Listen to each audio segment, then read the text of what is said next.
Hi friends, ನಾವಿವತ್ತು ಬೆಣ್ಣೆನಗರಿ ದಾವಣಗೆರೆಗೆ ಬಂದಿದ್ದೇವೆ. ಬೆಣ್ಣೆನಗರಿ ದಾವಣಗೆರೆ ಅಂದರೆ ಅಲ್ಲಿನ ಸ್ಪೆಷಲ್ ಬೆಣ್ಣೆ ದೋಸೆ ತಿನ್ನಲೇಬೇಕು. ನಾವಿವತ್ತು ಬಂದಿರತಕ್ಕಂಥ ಹೋಟೆಲ್ ಹಳೆ ಸಾಗರ್ ಬೆಣ್ಣೆ ದೋಸೆ. ಸುಮಾರು 45 ವರ್ಷದಿಂದ ಈ ಹೋಟೆಲ್ನ ನಡೆಸ್ತಾ ಇದ್ದಾರೆ. ತುಂಬಾ ಫೇಮಸ್ ಆಗಿರ್ತಕ್ಕಂಥ ಹೋಟೆಲ್ ಇದು.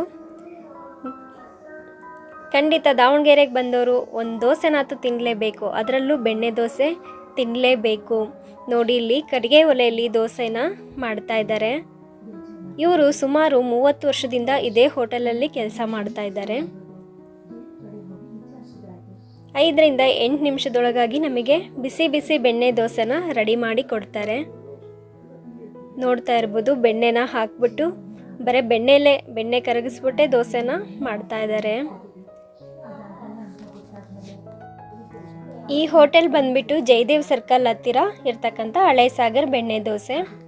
ಇಲ್ಲಿಗೆ ಆ್ಯಂಕರ್ ಅನುಶ್ರೀ, ಮಾಳವಿಕಾ, ಸಿಹಿ ಕಹಿ ಚಂದ್ರು, ಇನ್ನು ಸುಮಾರು ಗಣ್ಯ ವ್ಯಕ್ತಿಗಳು ಇಲ್ಲಿಗೆ ಬಂದರೆ, ದಾವಣಗೆರೆಯಲ್ಲಿ ಬಂದರೆ ಇದೇ ಬೆಣ್ಣೆ ದೋಸೆ ಅಂಗಡಿ ಬಂದುಬಿಟ್ಟು ದೋಸೆನ ಸವಿತಾರೆ.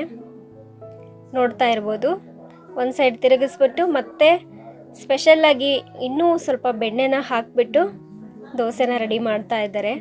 ಆಹಾ, ಆ ಬೆಣ್ಣೆ ದೋಸೆ ತಿಂತಾ ಇದ್ದರೆ ಸೂಪರಾಗಿರುತ್ತೆ. ತುಂಬಾ ಚೆನ್ನಾಗಿತ್ತು ಟೇಸ್ಟು. ನಾವು ಕೂಡ ಟೇಸ್ಟ್ ಮಾಡಿದ್ವಿ. ನೀವು ಕೂಡ ಖಂಡಿತ ದಾವಣಗೆರೆಗೆ ಬಂದಾಗ ಒಮ್ಮೆ ಬೆಣ್ಣೆ ದೋಸೆನ ಸವಿದ್ಬಿಟ್ಟೆ ಹೋಗಬೇಕು.